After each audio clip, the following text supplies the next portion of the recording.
MS itself, a lot of times, is not that bad. I just happen to have the kind that's paralyzing and real bad and quadriplegic. So I needed Vicki more than I knew. We dated for 4 years, got married in 1971. We had our daughter in 1972, and that's when we started noticing MS symptoms. I never would have known when we got married how important Vicki would be to me. It continues to be that way. He's a really, really neat guy. I'm glad to have him. Probably 5 years ago, that Vicki, she just screamed out with pain. And I put him in bed and I went to push his bed and my back snapped. And I mean, it hurt. It hurt a lot. They ran some tests on her, did some blood work, and they came back and they told Vicki that she had cancer.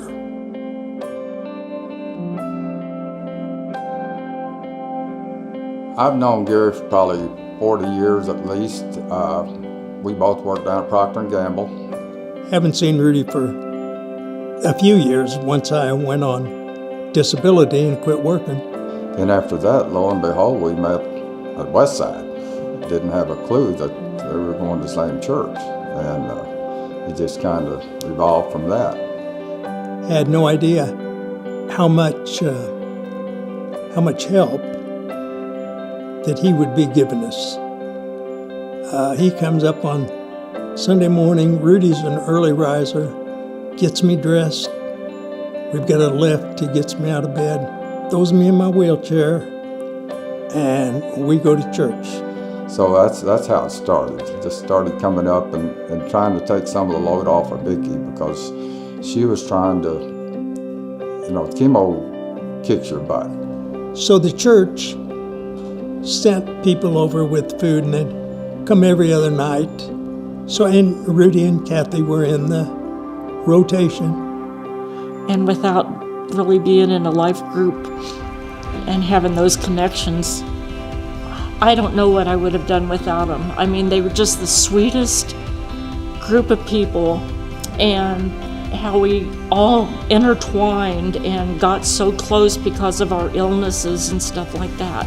If I hurt, they hurt. And if I needed something, they were there, right there to do it.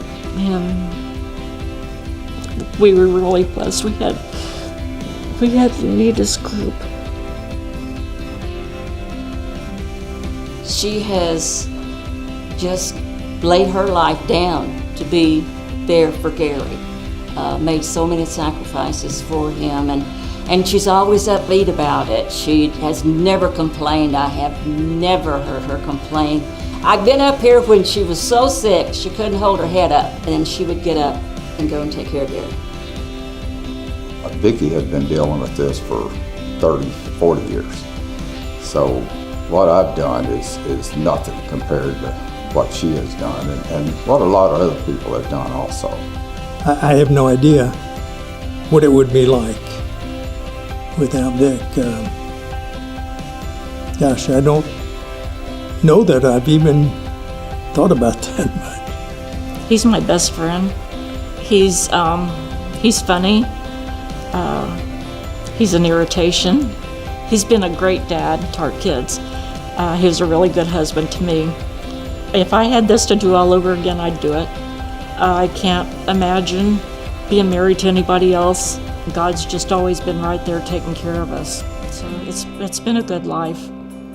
People think I'm crazy when I say that, but it really has.